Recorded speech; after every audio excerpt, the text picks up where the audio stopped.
मित्रांनो, स्वागत आहे तुमचं शेतकरी समाज झिरो या यूट्यूब चॅनलवरती। मित्रांनो, या व्हिडिओमध्ये आपण पाहणार आहोत तूर पिकात शेंडाखुंडीचे फायदे। तूर पिकामध्ये शेंडाखुंडी केल्यानंतर काय फायदे होतात हे आपण या व्हिडिओमध्ये जाणून घेणार आहोत। नमस्कार शेतकरी मित्रांनो, आजच्या या व्हिडिओमध्ये आपण तूर पिकातील अत्यंत महत्त्वाचा विषय जाणून घेणार आहोत, शेंडाखुंडी। मित्रांनो, अनेक शेतकऱ्यांच्या मनात प्रश्न असतात, शेंडा खुडल्याने खरंच उत्पादन वाढतं का?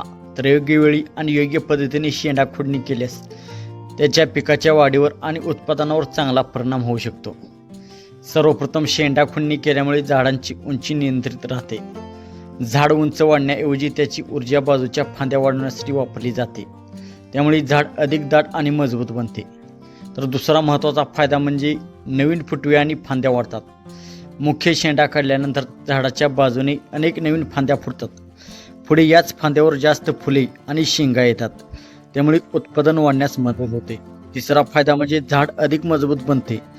जोरदार वारा किंवा पावसामुळे झाड पडण्याचा धोका कमी होतो आणि पीक अधिक तग धरते। चौथा फायदा म्हणजे पिकाची निगा राखणे सोपे होते। फवारणी, खत व्यवस्थापन, तण नियंत्रण आणि इतर शेतीची कामे अधिक परिणामकारकपणे करता येतात। आता सर्वात महत्त्वाचा प्रश्न, शेंडा खुडणी कधी करावी?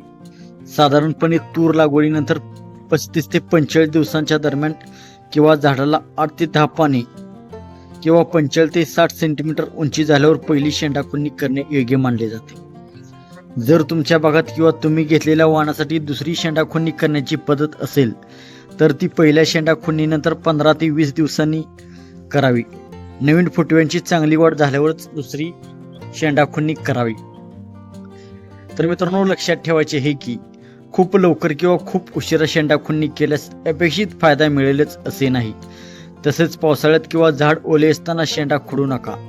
स्वच्छ हाताने किंवा स्वच्छ कात्रीनेच शेंडा खुडा। योग्य वेळी शेंडा खुडणी केल्यास झाडाला अधिक फांद्या, अधिक शेंगा आणि चांगल्या उत्पादनाची संधी मिळते। तुम्ही तुमच्या तूर पिकात शेंडा खुडणी केली आहे का? किती दिवसांनी केली? तुमचा अनुभव कमेंटमध्ये नक्कीच सांगा। व्हिडिओ उपयुक्त वाटला असेल तर लाईक करा, मित्रांसोबत शेअर करा आणि समाज झिरो चॅनलला सबस्क्राईब करायला विसरू नका। धन्यवाद। जय जवान, जय किसान।